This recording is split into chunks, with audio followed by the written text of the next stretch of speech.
por ejemplo, a ver, cuéntanos cómo te llamas.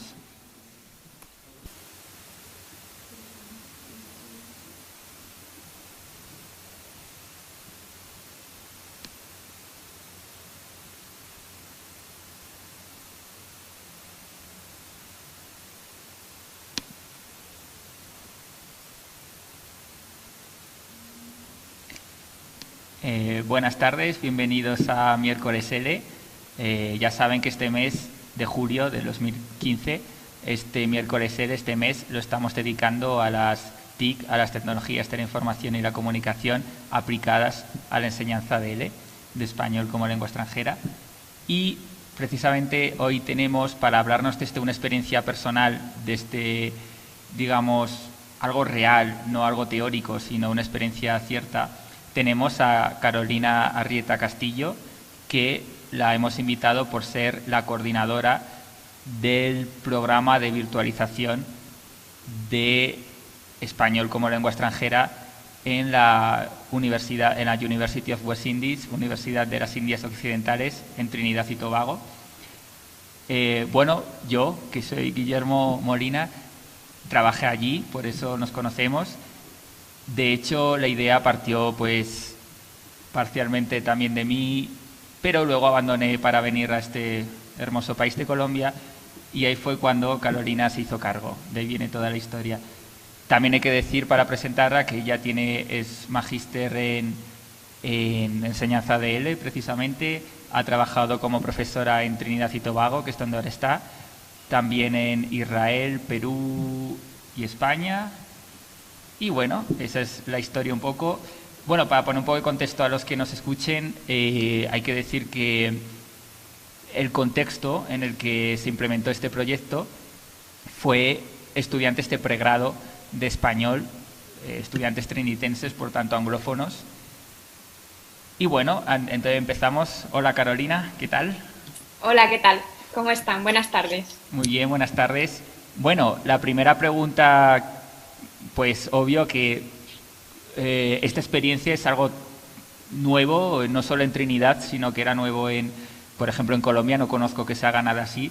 Entonces, cuando supiste que ibas a ser la responsable de un proyecto tan nuevo, que no había precedentes ni ninguna otra información más allá de la teoría, ¿qué sentiste en ese momento?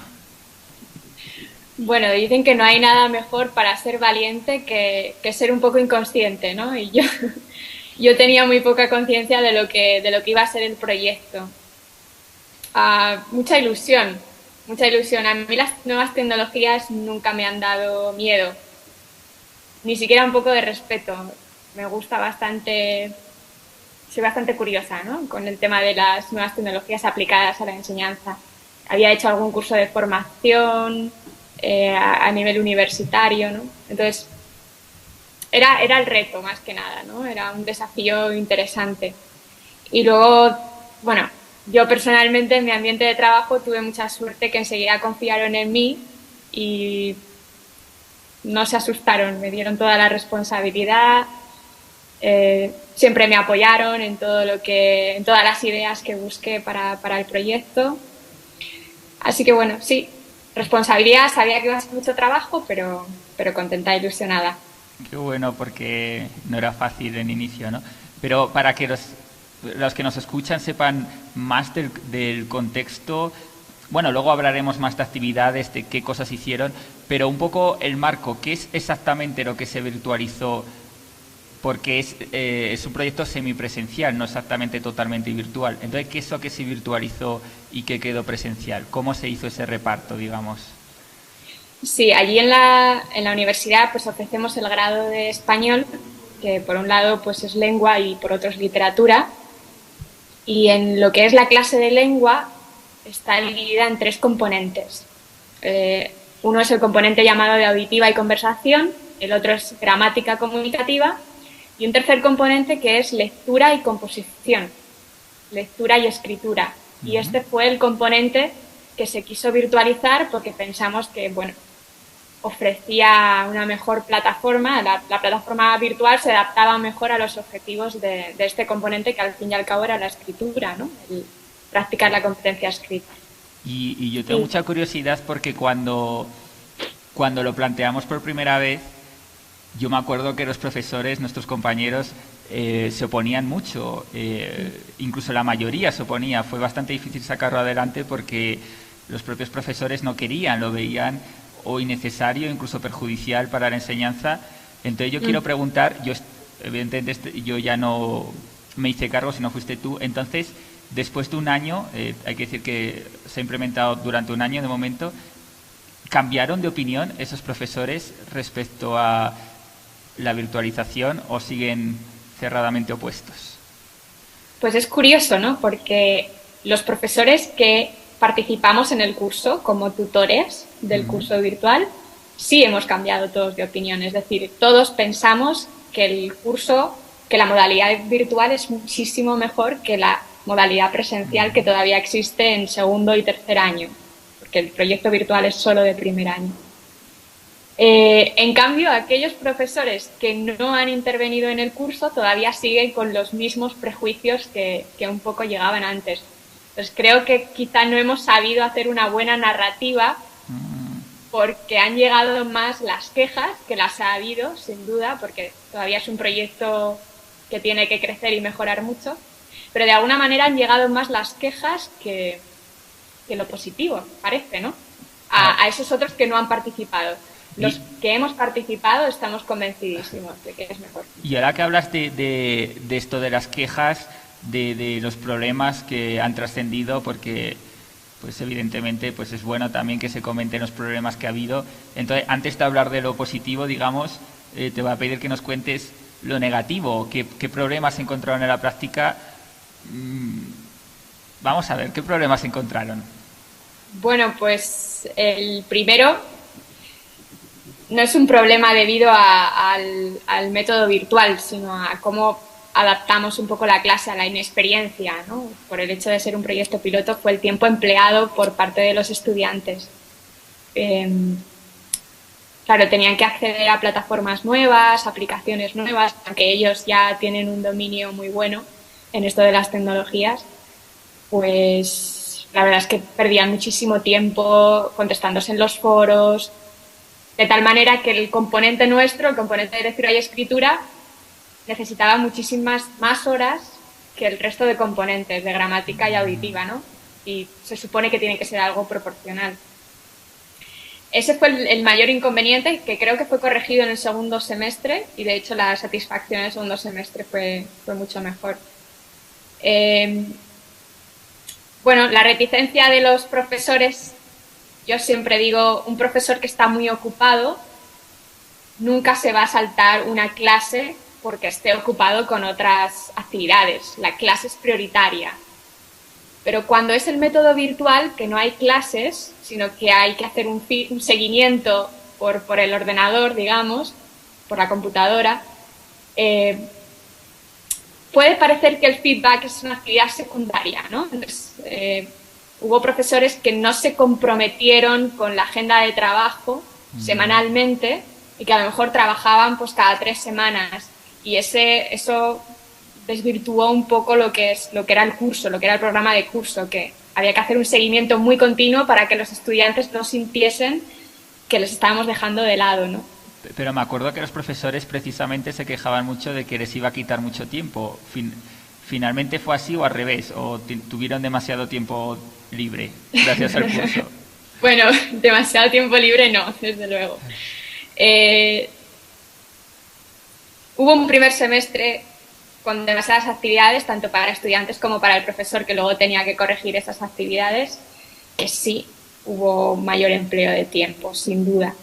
Pero después, cuando se corrigió el segundo semestre, creo que no ha habido un problema de tiempo. Obviamente, es lo que te digo, si una semana no te pones a trabajar en ese feedback necesario, pues dentro de 2 semanas vas a tener el doble de trabajo acumulado, ¿no? Esa es la diferencia con la clase. La clase tienes que ir obligatoriamente y vas haciendo tu trabajo 2 horas cada semana, ¿no? Mientras que en la modalidad virtual tienes que comprometerte tú a llevar esa agenda. Y otro problema que solían decir, para seguir con esto de los problemas, es que es muy frío. Se suele decir esto, digamos, en los documentos que que uno consulta en cuanto a teoría, que es muy frío, los estudiantes y los propios profesores se quejan de que es muy frío el medio virtual, que no hay una relación directa con el estudiante y por tanto pues los estudiantes se sienten solos, por así decir. Aunque en este caso era semipresencial, de alguna manera te podían ver presencialmente en la oficina, pero aún así sentiste más lejanía con los estudiantes virtuales que con los presenciales. Sí, a mí me pasaba además, lo he dicho antes, el curso virtual se implantó solo en el primer curso. Uh-huh. Entonces, yo, por ejemplo, en el primer curso, la única asignatura que daba era ese componente virtual y no conocía a los estudiantes personalmente. Se notaba, ¿no? Pues que te iban saludando, te decían hola y yo ni siquiera sabía quién eran, ¿no? Porque tenemos una primera clase presencial para darnos a conocer los profesores y para explicar todo el material y el funcionamiento del curso, pero obviamente ellos nos conocen a nosotros, pero nosotros no podemos conocer a 40 estudiantes o a 60 estudiantes en una hora. Entonces, sí, por esa parte sí que lo noté. Supongo que también hay culturas en las que funciona mejor que en otras. Los trinitenses necesitan contacto personal, es una sociedad, son muy sociables, ¿no? Son muy de estás en clase y termina la clase y vienen a hablarte, a preguntarte por tu vida, ¿no? Les gusta ese contacto con el profesor, ¿no? Y aunque teníamos horas de oficina, como bien has dicho, ese aspecto tan formal no les gusta, prefieren asaltarte, en el buen sentido, prefieren asaltarte después de clase que venir a la oficina, que es más formal, ¿no? Yo sí que lo noté un poco que era una clara desventaja, ¿no? Respecto a la modalidad presencial.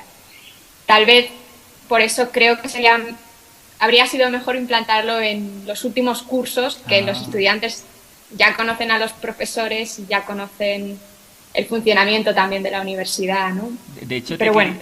Te quería preguntar, esos estudiantes que llegan a primero y les dicen, sí, bueno, vuestros compañeros de segundo o tercero tienen clases presenciales, pero vosotros hemos decidido que virtuales. ¿Cómo se sintieron al inicio? ¿Se sintieron favorecidos o al revés se sintieron que ¿por qué nos hacéis esto o algo así? No, se sintieron discriminados, ¿no? ¿Por qué? ¿Por qué nosotros? ¿Por qué nosotros?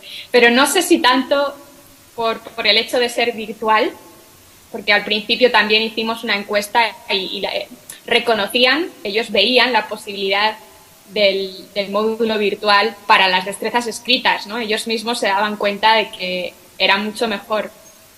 Pero lo que les daba miedo es que fuese un proyecto, digamos, ¿no? Que fuesen ellos los primeros en sufrirlo y en padecer. Eso fue... Los conejillos de Indias, Guinea. Exacto.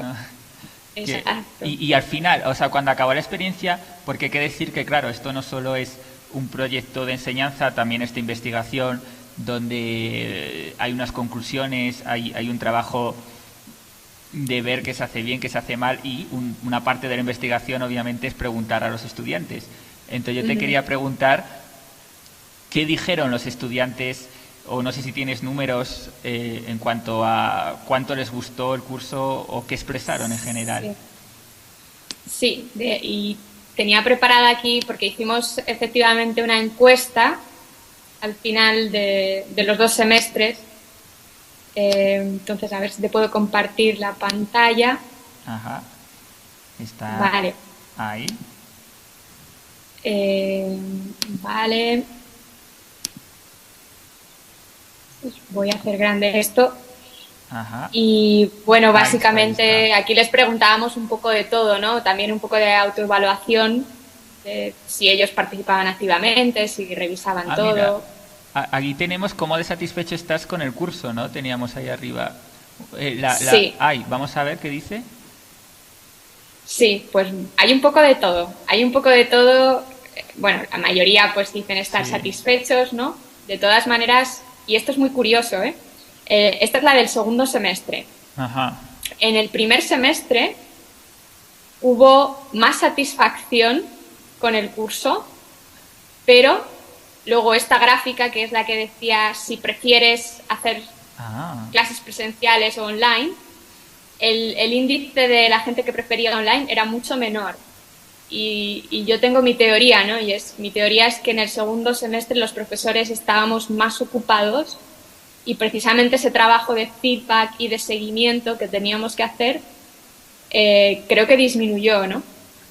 Entonces, por un lado, los estudiantes, después de pasar todo el año, están más convencidos de que el trabajo online es necesario para las destrezas escritas o es más recomendable que el presencial, pero por otro lado, el nivel de satisfacción depende completamente del caso que le haga el profesor al estudiante, incluso si es mediante la computadora, ¿no? O sea, la cantidad de feedback que recibe sobre sus propias contribuciones escritas, ¿no? Pues fíjate, ahí tenemos un dato muy importante porque, por ejemplo, ahora en el Instituto Caro y Cuervo estamos preparando un diplomado de enseñanza de español que es virtual. Entonces, muy importante tener este dato, por ejemplo, de que los estudiantes están más satisfechos. Bueno, es una hipótesis de momento, pero parece bastante buena, que los estudiantes están más satisfechos cuanto más caso les haces, por así decir, cuando se sienten menos solos y les das más retroalimentación. Esto está... es muy buena esta conclusión, claro, que depende también de la organización del curso, del tiempo de los... ¿no? Pero está buena. Y ahí tenemos, por ejemplo, una forma de hacerlo bien. Algo que se hizo bien fue dedicarles tiempo, o se hizo mejor en el primer semestre que en el segundo, según nos cuentas. Entonces te quería preguntar, antes hablamos de las quejas y los problemas, te quería preguntar qué otras cosas se hicieron bien. O, pues para quien nos escuche, qué otras cosas recomiendas que si alguien hace una virtualización de este tipo, qué cosas hicieron bien que por tanto pueden aplicarse en otros contextos.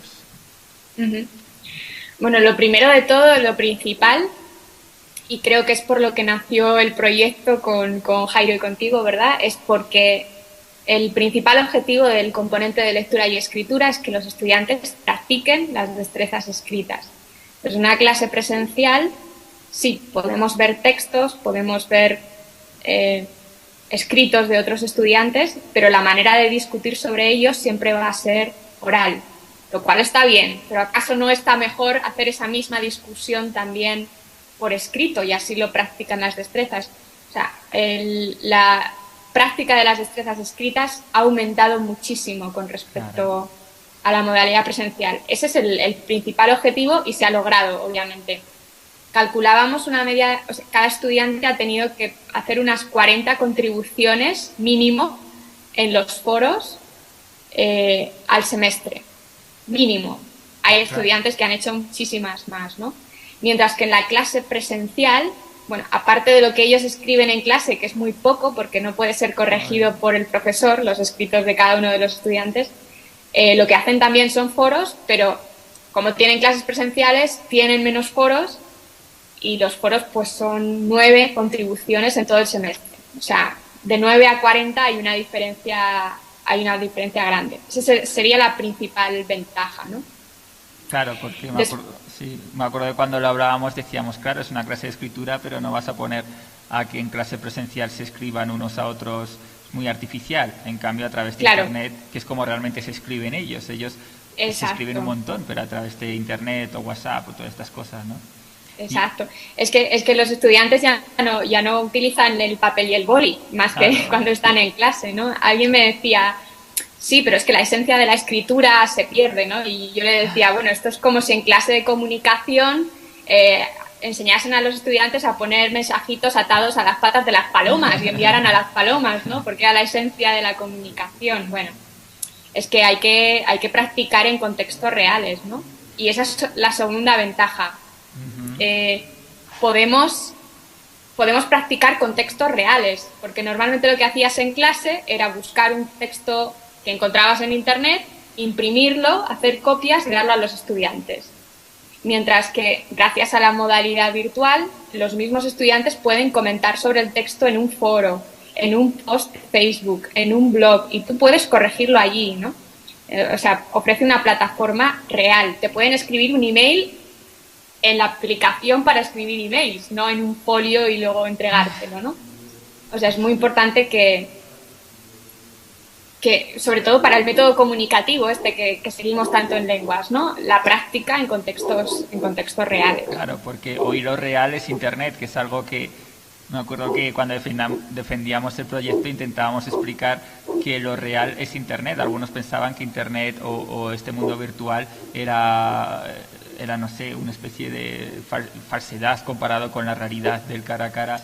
Y no, lo real hoy es Facebook y es WhatsApp. Supongo que no habréis llegado a usar WhatsApp, sí. Pero sí blogs Pero antes de entrar a eso de herramientas, no sé si tienes alguna otra ventaja o aspecto destacado positivo de este proyecto. Sí, bueno, para mí el principal y que es, yo creo, el éxito de todo estilo docente es la motivación del estudiante.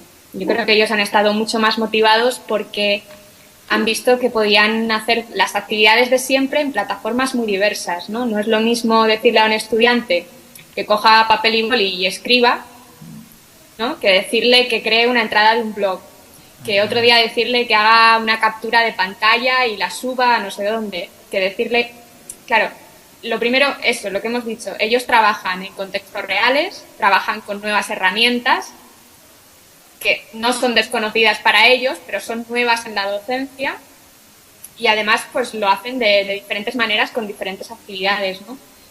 Como decía una estudiante en una de estas encuestas que hicimos, decía que ella se sentía entusiasmada cada semana por ver qué era lo que le pedíamos, ¿no?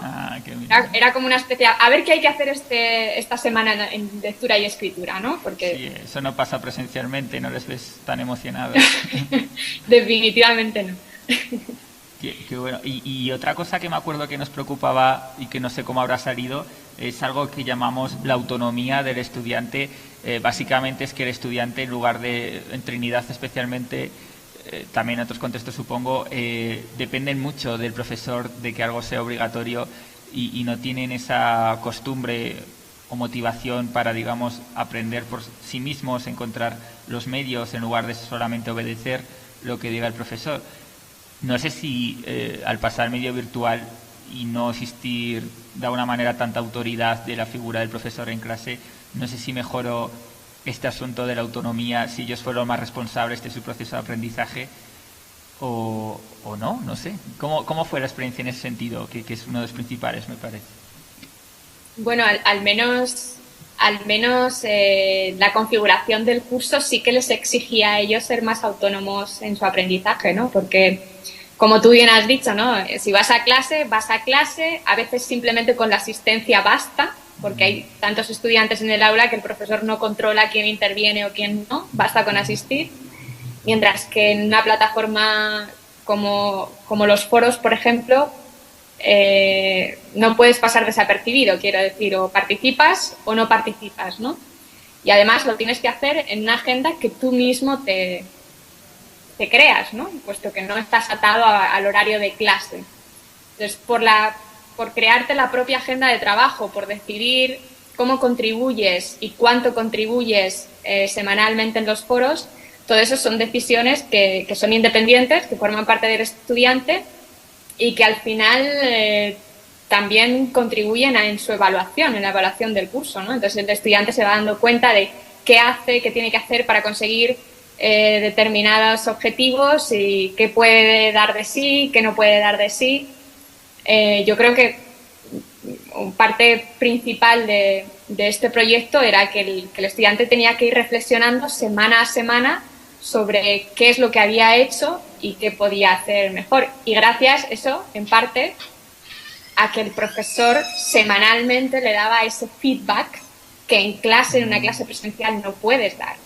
Porque tú no puedes dar, si has tenido 20 estudiantes durante 2 horas, tú no puedes después de esas 2 horas decirle a los 20 estudiantes, a cada uno, qué es lo que han hecho bien o mal. En la modalidad virtual puedes y debes hacerlo y así es como lo programamos, ¿no? Que cada semana se dijese, mira, tú has hecho tantas contribuciones, pero no has interactuado bien en este caso o has tardado tanto en decir esto que al final tu compañero no ha podido seguir el ejercicio. eso, obviamente, al recibir ese feedback, el estudiante reflexiona sobre cómo se ha comportado en su proceso de aprendizaje. Y si reflexionan o siguen solo mirando el número, la nota, porque bueno, aquella época... lo importante es lo importante, ya sabes, ¿no? Lo importante es lo importante. Pero yo no tengo nada en contra de las notas, en el sentido de que en el curso poníamos notas semanales, o sea, cada semana había un número. Yo creo que cuantas más números tienen, menos importante es un número en concreto, ¿no? Entonces... Es decir, que se ha hecho más evaluación continua, digamos, más que un examen. No había exámenes, ¿no? Supongo. No, bueno, había quizzes de lectura, pero que valían lo mismo que una semana de foros, ¿no? O sea, no les hemos dado más importancia. Hemos tratado de que fuese equitativo. Ahora decías de foros que según entiendo y según planeábamos, era como la principal herramienta. Bueno, ahora ya quiero pasar como a la parte donde vamos a hablar más en concreto de qué cosas exactamente, dentro de lo que cabe, qué cosas exactamente se hicieron. Y entonces quería, ya que nombras tanto los foros, qué herramientas se usaron. Supongo que los foros, y no sé si, por ejemplo, no sé, chats, wikis, blogs, pizarra digital, no sé, qué herramientas se usaron para trabajar, digamos, en la modalidad virtual. Sí, pues tratamos de utilizar una gran variedad, pues glosarios, foros. Nosotros tenemos en Trinidad, en la universidad, tenemos una plataforma Moodle que llamamos My Learning, que os voy a enseñar un poquito. Chévere. Voy a compartir pantalla.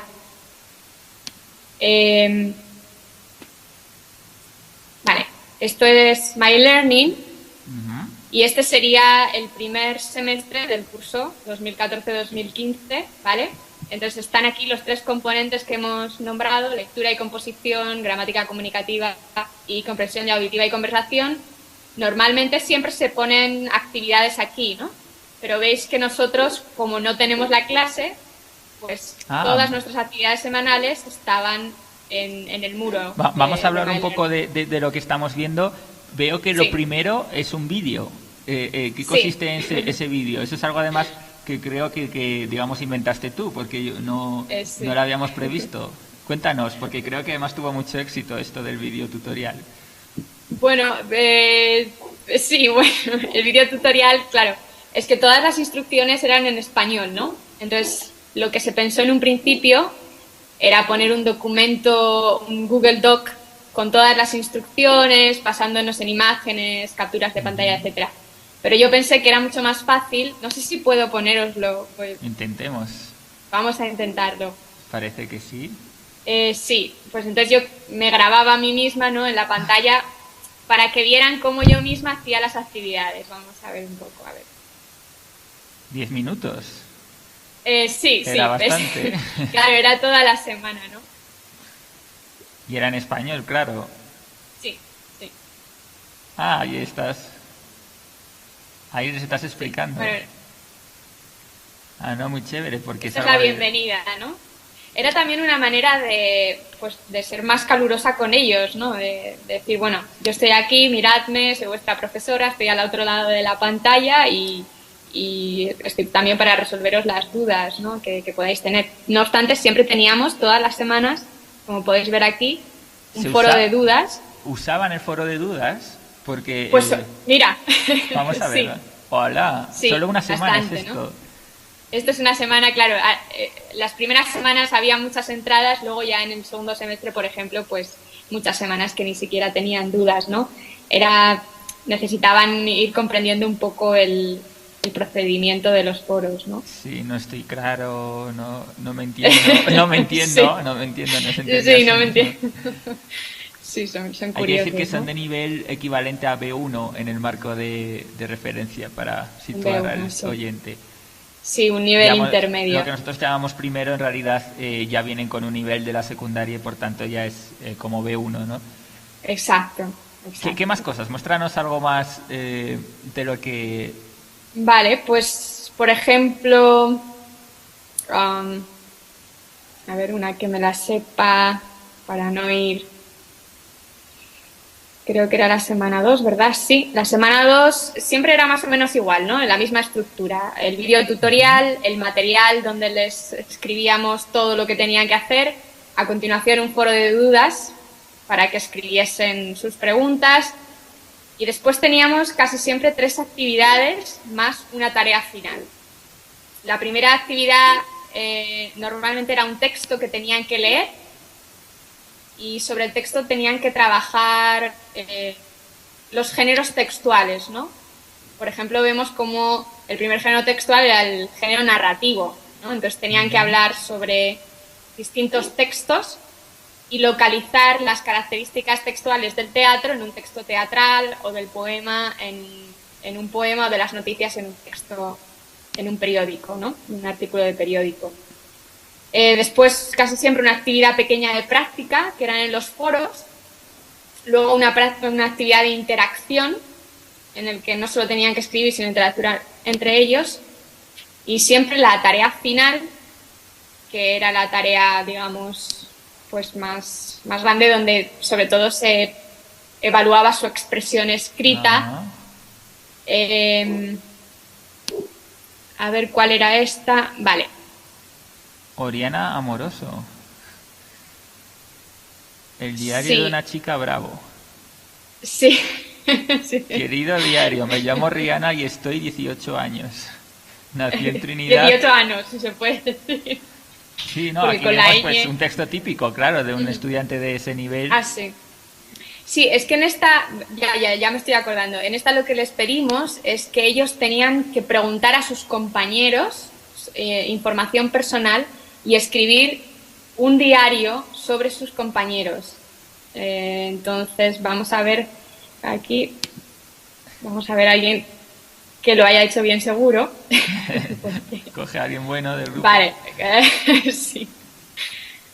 Pues, por ejemplo, Gabriel Chan, vamos a tener que estar aquí. No, muy interesante, porque veo que se basa más en actividades en interacción que en teoría, digamos, poner teoría Por no ejemplo, tendría sentido, claro. Exacto, Gabriel Chang ha escrito sobre su compañera Otrisa Carter, ¿no? Entonces, antes, previamente, en los foros, se habían hecho preguntas, ¿no? Que esto es una cosa que también era muy importante a la hora de tener autonomía. O sea, primero ellos interactuaban y después escribían el texto final, la tarea final. Exacto, exacto. Entonces, por ejemplo... Hay que decir que es un enfoque de orientado a tareas. Dentro de... Orientado a tareas, sí. Eso, en el primer semestre les hacíamos tareas cada semana.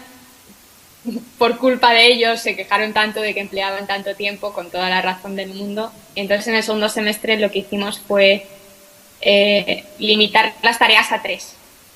Semanas 4, 8 y 11 tenían que hacer una tarea final, ¿no? Pero no en el para resto. que no tuvieran tanto trabajo. Entonces, por ejemplo, Sabrina y Miguel, pues ves, Sabrina le pregunta a Miguel información personal, ¿no? ¿Cuál es su nombre completo? ¿Cuál es su fecha de nacimiento? ¿Cuántos años tiene? Porque después tenía que escribir un diario personal sobre él, ¿no? Pero, por ejemplo, aquí yo tengo que intervenir y decirle, si Miguel no ha contestado a tus preguntas hoy, puedes escribir la tarea final, el diario personal, con tus propios datos biográficos. Porque Miguel ha contestado el miércoles a las 6:37 y la fecha límite era el jueves. El jueves por la mañana ya se corregía, ¿no? Entonces, Sabrina no tenía mucho tiempo de hacer su tarea. Claro, hay que estar muy pendiente y que si un estudiante no hace su parte, el otro estudiante puede verse perjudicado, ¿no? Pero hay que buscar un plan B, digamos, en ese caso. Y muéstranos el texto de Gabriel, porque me parece muy interesante que allí mismo había la retroalimentación del profesor. Creo que es la segunda pestaña que tienes abierta ahí. Sí. Jairo, hay que decir a la derecha, Jairo Sánchez era el coordinador de español de todo el departamento, de la sección, y por lo tanto también era uno de los líderes de este proyecto, ¿no? Entonces aquí vemos como Jairo, que en este caso funcionaba como tutor, como profesor, cómo retroalimentaba, ¿no? Exacto. Los estudiantes eran unos 60 alumnos y estaban divididos en grupos de 10. Entonces, cada tutor se encargaba de 1 o 2 grupos. y hacía el seguimiento en esos grupos, ¿no? De manera que no todos los estudiantes interactuaban con todos, lo cual hubiese sido un poco caótico, sino que interactuaban dentro de esos pequeños grupos. También para el tutor era mucho más sencillo, ¿no? Veo que se ponen se subrayan en amarillo los errores para que luego se autocorrijan, ¿puede ser? Exacto. Como lo de Soy 20 años. Exacto. Y os voy a enseñar todavía una cosa más interesante que hicimos para el segundo semestre, donde se creó un código de errores estandarizado, ¿no? Con lo cual, vale. Claro, porque como lo hacía Jairo, pues lo hacíamos todos y estaba muy bien, pero nosotros perdíamos mucho tiempo escribiendo. Este texto es muy pequeño, pero cada vez los textos eran más amplios. Imagínate, ¿no? Escribiendo, dando retroalimentación a 10 estudiantes en textos grandes, era muy difícil. Entonces, lo que hacemos, basado siempre en Silvia Cruz, la retroalimentación, la corrección de la escritura, que aparece en revista Nebrija, pues símbolos, ¿no? Del tipo de error. Cuando hay un error de acento, como por ejemplo aquí, pues poníamos un comentario sobre la palabra y AC, ¿no? SP. De manera que para nosotros era automático, era muy rápido, y para ellos también era muy rápido descifrar el error y por lo tanto saber qué tenían que corregir exactamente, ¿no? Por ejemplo, confusión por para, ¿no? Pues le poníamos una PP. Mucho más. Muy exhaustivo. Bueno, sí, tratábamos de hacerlo. Sí. No, muy bueno, sí, se suele decir esto de que es mejor señalar los errores de tal forma que ellos puedan autocorregirse. Claro, sí, muchísimo mejor porque invita a la reflexión, ¿no? Es que si les corriges directamente, ellos no reflexionan, solo ven algo rojo marcado que le baja la nota, nada más. Claro. Y te quería también preguntar porque, claro, yo tengo algunos estudiantes en Facebook. Sí. Y vi que habían puesto muy orgullosamente, eso ya es un indicativo, que en su Facebook personal pongan algo del colegio, bueno, de la universidad, ¿no? Es bastante significativo de lo contentos que se sienten con la actividad. Y yo recuerdo que ponían como enlaces a blogs, como que habían hecho blogs sobre su país, pero en español. ¿Tienes alguna muestra de esto? Sí, lo tengo justo aquí. Esta fue la tarea final 2 del segundo semestre. Entonces, lo que les dijimos que íbamos a crear un blog para los turistas hispanohablantes que viniesen a Trinidad. Esa es buena. Entonces, ellos tenían que advertir sobre posibles peligros o precauciones respecto a la salud que un turista tiene que tener al venir a Trinidad y, por supuesto, tenían que hacerlo escribiendo en español. Entonces, cada estudiante estaba encargado de hacer una entrada de blog, un post en español sobre diferentes peligros, ¿no? Pues, por ejemplo, la congestión de tráfico, la chikungunya, ¿no? La enfermedad esta por mosquito, picaduras de mosquito, recomendaciones sobre vacunas que hay que tomar para Trinidad, ¿no? Quemaduras en la piel, por ejemplo, KFC. Sí, eso es todo un icono. ¿Cuál queréis? Ábrenos una, el whining El whining que es algo muy local. El whining es bueno, lo podéis leer aquí, ¿no? Es un baile de Trinidad, es un baile muy provocativo, ¿no? Muy típico, ¿no? De la zona caribeña, pero que para los que venimos desde fuera, pues nos llama mucho la atención, ¿no? Entonces, esta estudiante, Arifa, pues habla un poco del contacto del whining, ¿no? Que es posible transmitir las enfermedades. Bueno, eso era un poco exagerado, quizá, pero... Sí, hay que decir que se baila con ropa, ¿no? Pero... Exacto, pero es divertido, ¿no? Cuando estás en una fiesta o evento social, deje espacio para el Espíritu Santo entre usted y tus compañeros mientras que bailas, ¿no? Ay, no, muy bueno, muy bueno. Claro, así uno también, digamos, que es consciente no solo del whining, sino también de las percepciones del whining en Trinidad. Porque aquí vemos que, pues, lo que alguien local, piensa de los bailes locales. Entonces también, yo veo que también hay, digamos, un trabajo que beneficia a comunicar a la comunidad entera, en este caso de hispanos que puedan visitar Trinidad, de ver los puntos de vista locales, ¿no? Es muy bueno, de que no significa, por ejemplo, me acuerdo, no significa que todos los caribeños estén todo el día bailando o en la playa, sino que al revés, son principalmente gente muy religiosa que a veces van más a la iglesia que a bailar, entonces hay, digamos, una visión real de cómo... Sí, completamente. Y es una actividad que ellos ven su utilidad, ¿no? Porque es lo que yo les decía, Claro. es que mis padres ahora quieren venir de visita en Navidad a Trinidad y Tobago y están leyendo el blog, ¿no? Lo Claro. están leyendo porque están aprendiendo cosas sobre Trinidad. O sea, tiene una utilidad y ya no es la típica escritura que se la entregas al profesor y se pierde ahí, ¿no? No, realmente esto está aquí y es informativo, es útil y por lo tanto es más motivante, ¿no? Claro, es como una actividad que impacta en el mundo real, de alguna manera, ahí está para todos los hispanos. Exacto. Está buenísimo. No sé si te iba a preguntar, pero estamos sobre la marcha, sobre actividades, pero también las estamos viendo. No sé, quizás nos falta hablar de los materiales en el sentido de el punto de partida. No sé si había mucha teoría, por ejemplo, o si había esos textos que ellos tienen que leer, no solo escritura, también es lectura. No sé, ¿cómo hacíais vosotros para seleccionar materiales?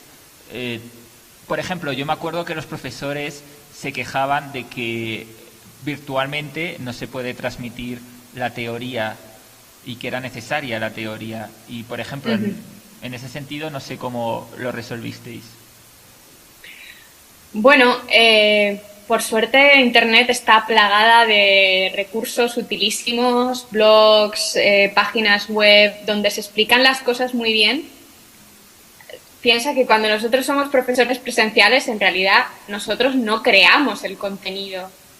Simplemente transmitimos un contenido que hay en un manual o que hemos estudiado. No somos los creadores de contenido.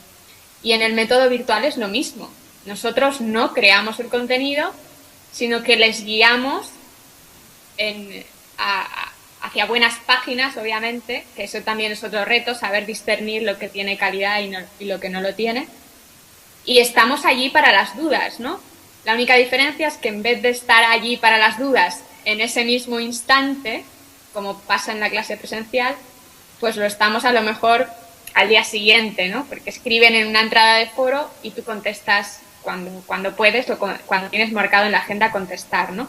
No obstante, hay que decir también que precisamente porque por el medio virtual ofrece también más tranquilidad, ¿no? En una clase el ritmo va más rápido, ¿no? Mientras que en el medio virtual los estudiantes pueden volver una y otra vez sobre el material. Entonces, lo que era muy positivo es que muchas veces antes de que el propio profesor resolviese la duda, otro estudiante ya había escrito una entrada de foro respondiendo a la pregunta de su compañero, ¿no? Que es algo que no suele pasar en una clase presencial, ¿no? No, están más intimidados, digamos. Están más intimidados. Claro, y es el profesor la voz poderosa y única en la clase presencial, ¿no? Está más distribuido, ¿cómo decir? La autoridad, o no sé, está más distribuido entre los estudiantes. Eso que también hablamos un poco de la autonomía de los estudiantes contra el profesor que derrama conocimientos. Exacto, sobre los... totalmente. Y ahora decíamos un poco lo de teoría, que hay muchas cosas en Internet que se pueden aprovechar. Entonces, claro, lectura y escritura es un componente, entiendo que está más orientado a quizá la práctica de leer y escribir, aunque también hay parte de teoría, tipos de textos, etcétera.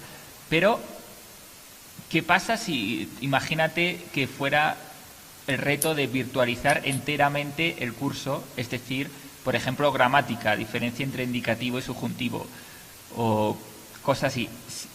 ¿Recomendarías, según esta experiencia, quizás incluso en el propio futuro de Trinidad, no sabemos, o en general, crees que el hecho de ser semipresencial de alguna manera ha hecho las cosas más fáciles que puramente virtual, 100% virtual, sería más complicado o quizás incluso no tan positiva para los estudiantes? ¿Cómo ves esto? Bueno, eh, mi idea es que es mucho mejor si hay un poquito de todo, ¿no? Y si los estudiantes también pueden tener al profesor presencialmente, ¿no? Siempre que haya de todo es positivo, ¿no? A lo mejor, pues, sería muy positivo hacer un programa virtual en una zona en la que no se puede tener accesos o no se tiene recursos para edificios o cosas del género, ¿no? Pero creo que en un ambiente ideal, lo mejor sería combinar un poco, ¿no? Es lo que llamamos el blended learning, ¿no? Un poquito de modalidad virtual, sobre todo para practicar las destrezas escritas. Pero, por ejemplo, para la gramática, el tener a un profesor presencialmente que está dispuesto a resolver tus dudas en el momento, pues es una ventaja que conviene aprovechar. De hecho, hace poco leí, era como un artículo que hacía un análisis de todas las experiencias como la vuestra, la nuestra y otras, y llegaba a la conclusión de que los cursos más efectivos eran los semipresenciales, ni virtual ni presencial, sino eran este tipo de cursos los más efectivos y medían, no sé, satisfacción de los estudiantes, incluso grado de aprendizaje. Entonces parece que tu intuición concuerda con los metadatos actuales. Y ya por tiene sentido, ¿no? Sí, tiene sentido. Claro, sí. La verdad es que, claro, siempre que se puede, imagino que hay, en el caso de Colombia, hay lugares como en el Amazonas que no queda otra, o en el caso de Trinidad, pues Tobago, la isla hermana, que no tiene mucha institución universitaria, algo tiene por ahí, pero no mucho.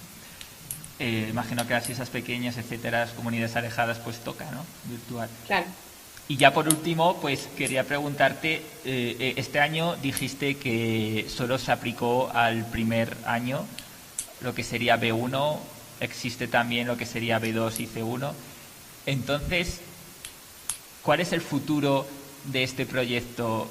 ¿Piensa seguir, primero si piensa mantenerse en primero e incluso si piensa expandirse a segundo y tercero, como B2 y C1? ¿Cómo es el plan de futuro en el proyecto de virtualización? O si lo paráis, ya no más. No, seguimos. De momento vamos a seguir con primero, porque me parece que es una buena idea. Todavía hay cuestiones que mejorar y que pulir, y es mejor hacerlas todavía en el curso que conocemos ya, ¿no? Entonces, vamos a seguir con primero, vamos a seguir mejorándolo.